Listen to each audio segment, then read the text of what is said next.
Посетила съм 32 държави, 12 от тях с моето дете. А днес ще ти споделя топ 5 места, които да посетиш ти с твоето дете. На пето място слагам Wow The Chocolate Story в Порто, Португалия. Ще можете да се запознаете как се добива какаото, как се суши, през каква преработка преминава. Ще се проследи цялата история на какаото, откъде идва, за да стигне до Европа. Музеят е доста интерактивен, така че постоянно има информация, стимули.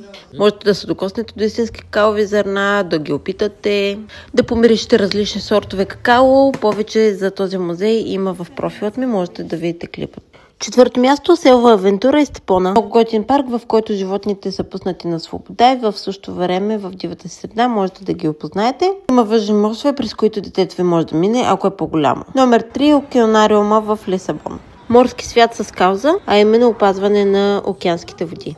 Доста нагледно е показано на децата, защо трябва да събираме разделно боклуците, как замърсяват това океаните. Също има интерактивна част, достъпен е за деца.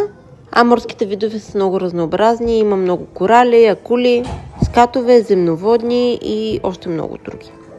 Номер 2, Кидзания в Истанбул. Това е едно от местата, на които правим организирани пътувания, следващо е през пролета.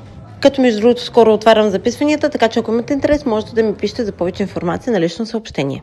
Центърът ви запознава с всички професии, през които децата могат да минат. Могат да бъдат лекари, пожарникари, пилоти, полицаи, сладкари, пицари и е нещо много интересно за тях. Повече информация за този център също има в профил ми. И номер 1, разбира се, Дисниленд Париж.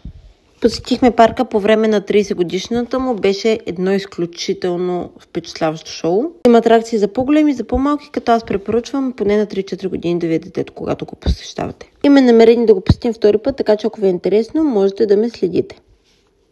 Аз съм Нати от Nati Around the World и ако искаш ти да пътуваш ефтино и изгодно, последвай ме. Чао!